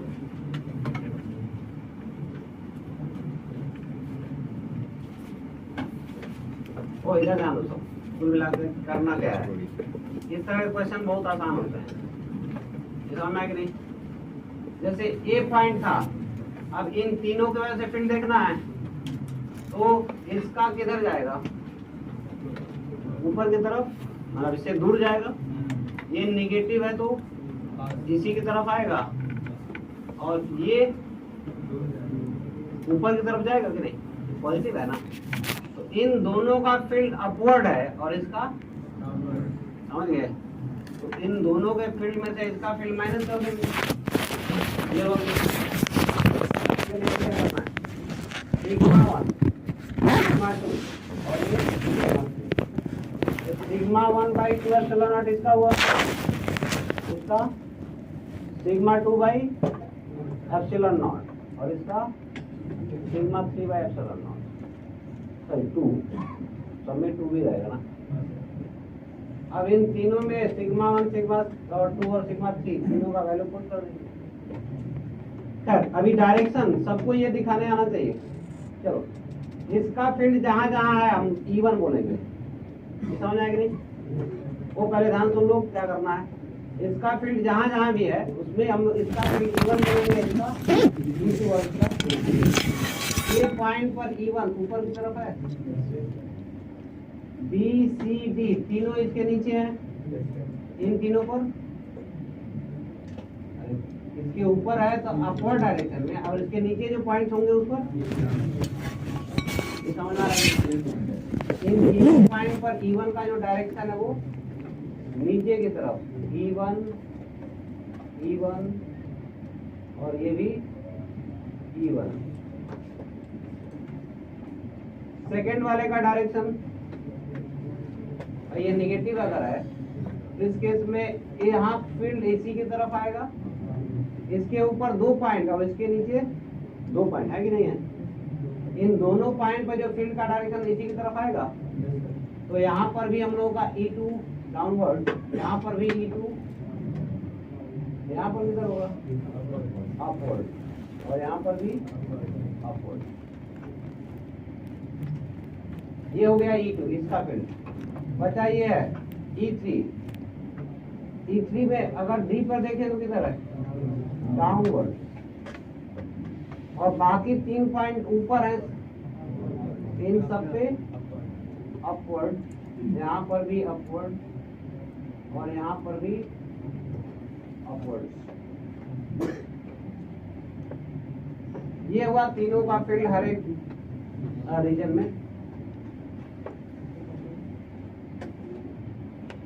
E1 का वैल्यू कितना है सिग्मा बाई E2 का वैल्यू कितना है 2 सिग्मा बाई मैग्नीट्यूड लिखा है ना।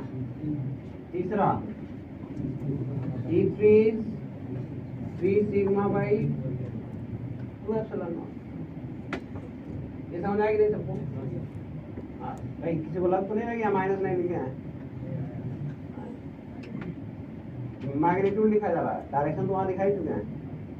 अब यहाँ पर net field at point A कितना, अगर इसको वेक्टर फॉर्म में लिखना है तो पॉजिटिव आई में जितना है सारा ऐड हो जाएगा और इधर वाला माइनस में।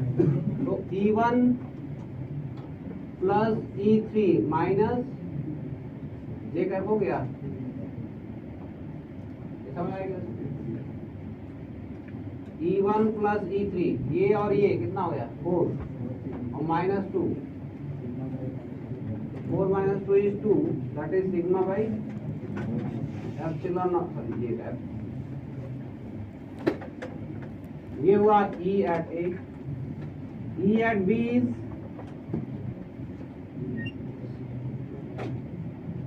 भाई ये ऊपर वाला कौन सा था 3, E3 minus E1 minus E2 and this is J cap, और ये तीनों अगर देखेंगे तो ये 3 है, ये दोनों मिलकर 3 हो गया, it is 0। E at C, E2 plus E3 minus E1, E2 plus E3 minus E1 J cap, तो ये 2 plus 3 5 और minus 1 4, 4 by 2 that is 2 sigma by epsilon naught J cap,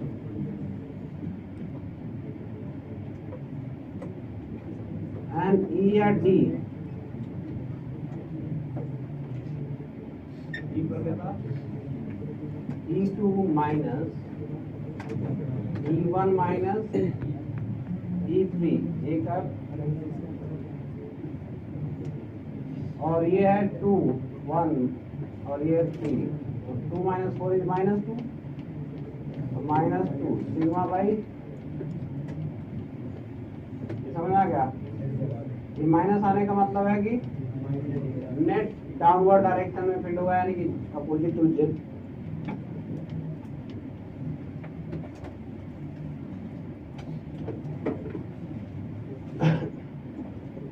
अभी ये समझ में आएगी नहीं सबको।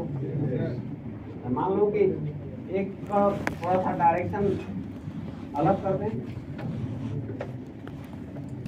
तो सारा एक ही डायरेक्शन में था ना।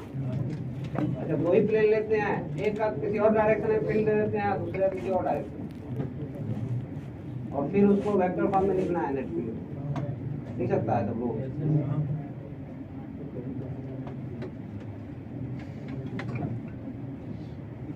चलो उस पर एक क्वेश्चन देते हैं, देखते हैं फिर वेक्टर भूल गए सब लोग की।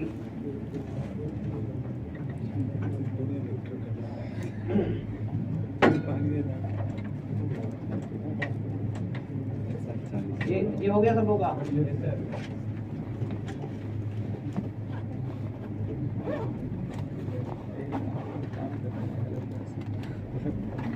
तो ये तुम्हारे बुक का ही कहीं ना कहीं क्वेश्चन है।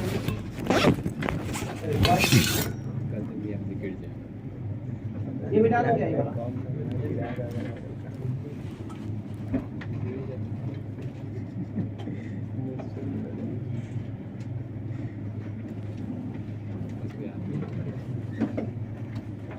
और ये क्वेश्चन इतना आसान है, फिर भी लोग इसको गलत करके आए हैं।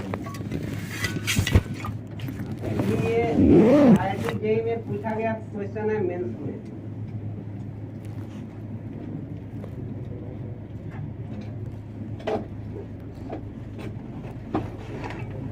इधर x एक्सिस और इधर, and this one is 30 degree.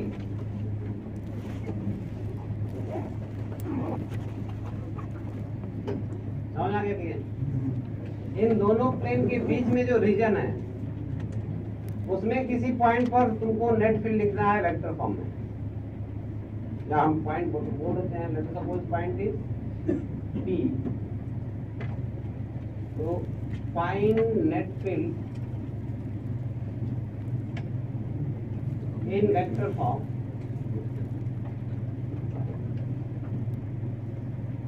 at point P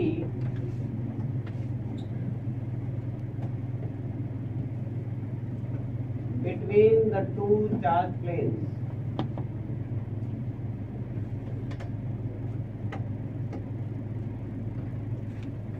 as shown in figure.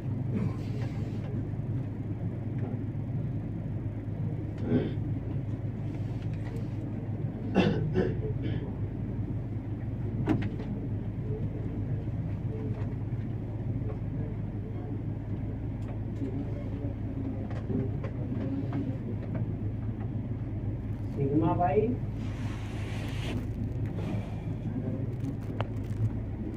under root 2 plus उसके अंदर 2 + √3 दिया है। मैग्नीट्यूड है कि डायरेक्शन है क्या है? वेक्टर फॉर्म में लिखना था। आई जे एक्स और वाई डिफाइन किया हुआ ना, तो उसको आई और जे कैप में लिख के होना।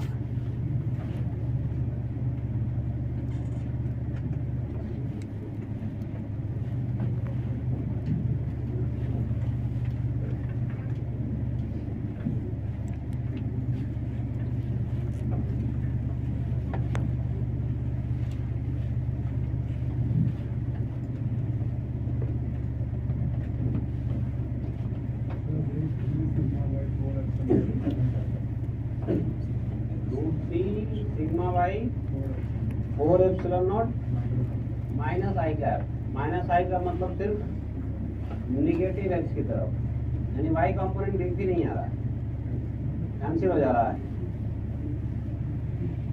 सही नहीं दिख रहा।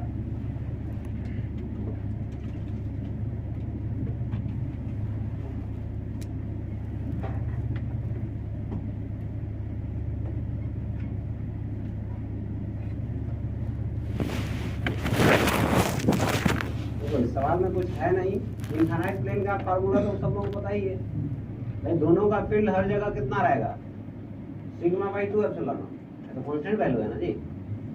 तो इसका भी फील्ड है, इसका भी फील्ड, दोनों का यहाँ पर है वैल्यू। मैग्नीट्यूड अगर देखेंगे तो सिग्मा बाई 2 एप्सिलॉन नॉट, लेकिन दोनों का डायरेक्शन सिर्फ अलग अलग है, समझ गए? और उसी को तुमको वेक्टर फॉर्म में लिखना है।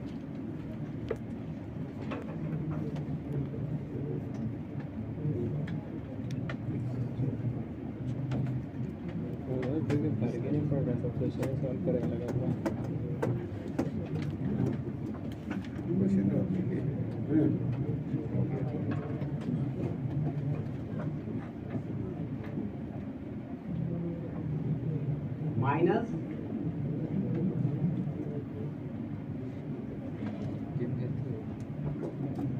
आई,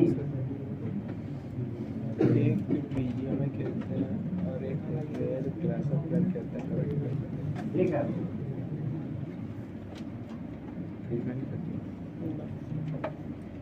नहीं यही है क्या सब होगा, या कुछ अलग भी है?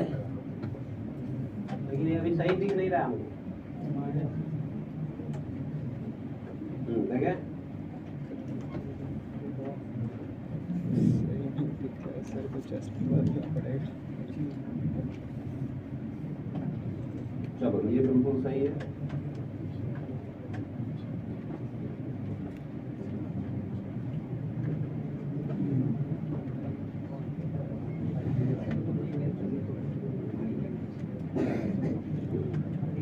दैट मीन्स कि अभी भी वेक्टर का दिक्कत है।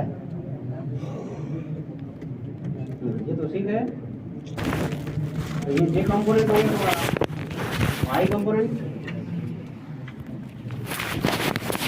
√3 आ जाएगा उसमें, फिर से कर दूंगा ना। कोई ध्यान दो, कुछ भी नहीं है क्वेश्चन में, कुछ भी नहीं है, ध्यान सुन लो। इस पॉइंट पर ये दो प्लेन है ना, इस वाले का फील्ड किधर होगा, इसके परपेंडिकुलर। और ध्यान से सुन लो चुपचाप, अब जो बोल रहे हैं जल्दी से कैसे लिखते हैं, इतना टाइम लगना नहीं चाहिए, क्योंकि क्वेश्चन में कुछ भी नहीं है। इसका फील्ड इसके परपेंडिकुलर आएगा, इस डायरेक्शन में है, कितना ये है कि नहीं है? इसका जो फील्ड होगा इस पॉइंट पर, वो इसके परपेंडिकुलर होगा, और ये इस डायरेक्शन में होगा, क्योंकि ये भी पॉजिटिव है। अगर नेगेटिव होता तो इसी के डायरेक्शन होता, तो ये भी कितना है, सिग्मा बाई 2 एप्सिलॉन नॉट, लेकिन ये सीधा वाई डायरेक्शन में है, और ये न तो एक्स में न तो वाई में, इसका दो कंपोनेंट है, एक वाई डायरेक्शन में कंपोनेंट और एक एक्स डायरेक्शन में कंपोनेंट ले सकते हैं। अब उसके लिए चाहिए ये एंगल,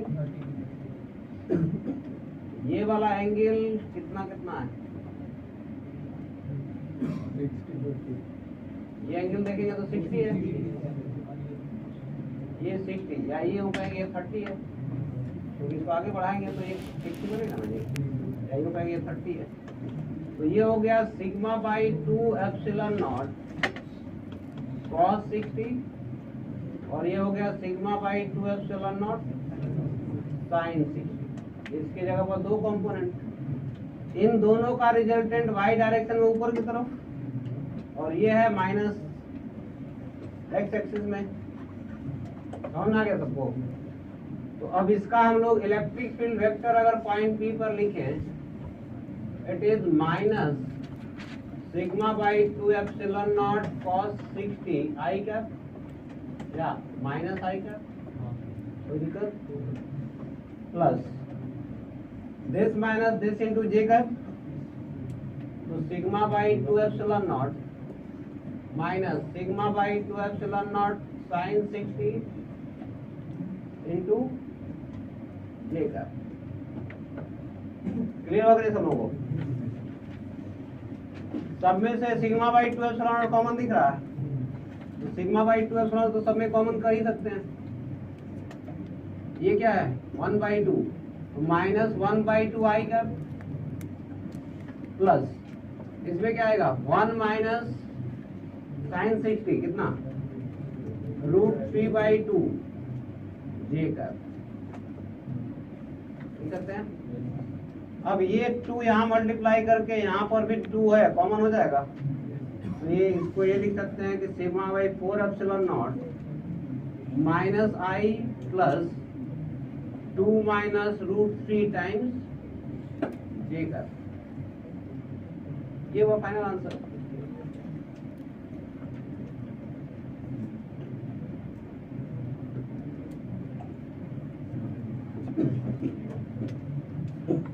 अब देखो, अब ये चीजें बहुत सारा अगर प्रैक्टिस रहेगा तुम्हारा, समझ गया ना, तो ये 2-3 लाइन जो लिखा हुआ है ये भी लिखने की जरूरत नहीं है। तुम यहाँ पर देखोगे इसका कंपोनेंट लेके मेंटली ही कैलकुलेट करके बता सकते। सर चार्ज का सर वो डायरेक्शन कैसे शो करते हैं? इसका सर चार्ज का सर डायरेक्शन कैसे शो करते हैं? चार्ज का फील्ड का अरे इनफाइनाइट प्लेन, चलो इसको, ये चार्ज प्लेन था सर्कुलर डिस्क, सर्कुलर डिस्क जो भी एक सरफेस हुआ ना जी, और सरफेस का साइज हम लोग बहुत बड़ा कर दिए, बहुत बड़ा कर दिए थे, तो उस केस में इसका जो फील्ड था इसके पास में, जैसे ये सर्कुलर डिस्क है, इसके सरफेस पर चार्ज डेंसिटी कितना है सिग्मा, समझ आ गया? अब इसकी वजह से यहाँ जो फील्ड आया था अभी, ये साइज अगर बहुत बड़ा हो गया था तो इसका value sigma by 2 epsilon not आया था, और ये पॉजिटिव चार्ज अगर है तो इसका डायरेक्शन किधर होगा, अवे फ्रॉम द चार्ज, ये होगा नहीं। तो ये जो भी चार्ज प्लेन होते हैं उसके हमेशा परपेंडिकुलर फील्ड का डायरेक्शन होगा। क्लियर हो गया? इस सरफेस के हमेशा परपेंडिकुलर ये फील्ड आएगा, अगर पॉजिटिव हुआ तो अवे फ्रॉम द चार्ज और नेगेटिव हुआ तो टुवर्ड द चार्ज होगा। ये दोनों पॉजिटिव थे इसलिए इसकी वजह से ऊपर की तरफ और इसकी वजह से इसके परपेंडिकुलर इस डायरेक्शन में गया था।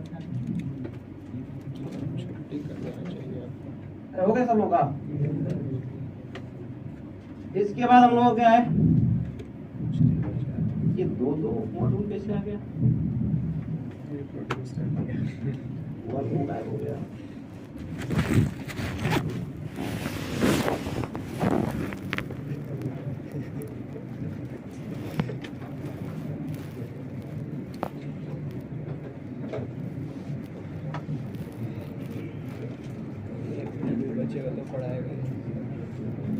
ठीक है, तो ये अब DTS 2 का कुछ चीजें कवर हो गया हम लोगों का।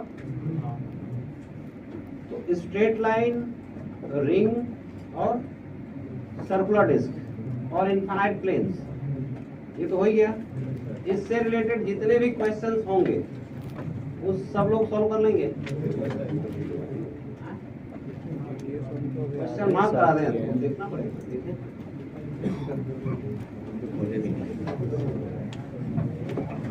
हाँ, क्वेश्चन मार्क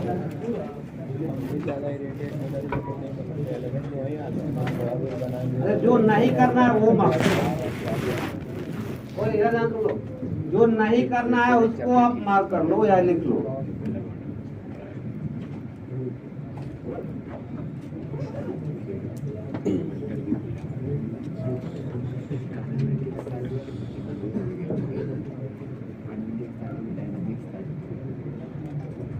22, 23,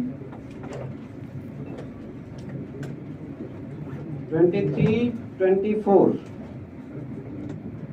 छुट्टी देनी रहता बनाएंगे कोचिंग में थोड़ा देर पहले दिन में टाइम रहता और तब टाइम रहता 25, गेम खेलेंगे खाएंगे सोएंगे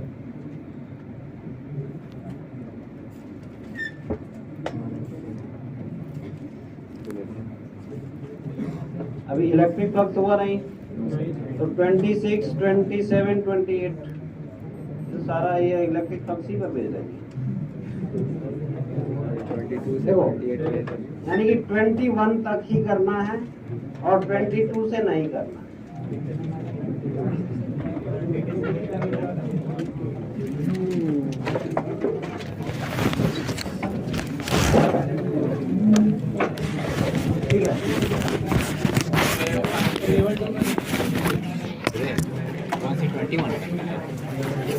अब तो क्वेश्चन 21 ये सब लोग कर लेंगे। 22 जो लिखा रहा था वो नहीं करने वाला लिखा रहा था।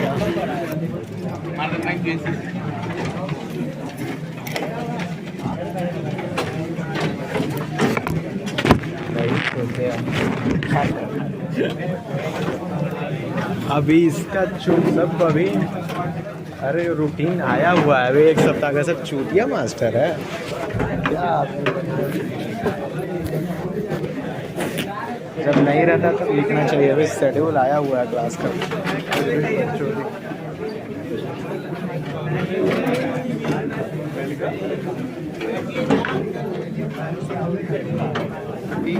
ग्रुप क्यों बना हुआ व्हाट्सएप पे आपको समझ नहीं आया होगा कैसे चेंज हो गया होगा।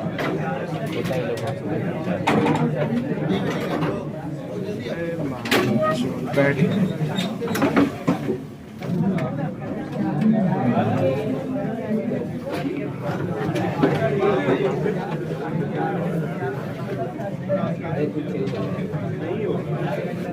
कोई चेंज हो ही नहीं सकता ऐसा कैसे चेंज कर देगा। 15 को मैथ और केमिस्ट्री है वही दिक्कत।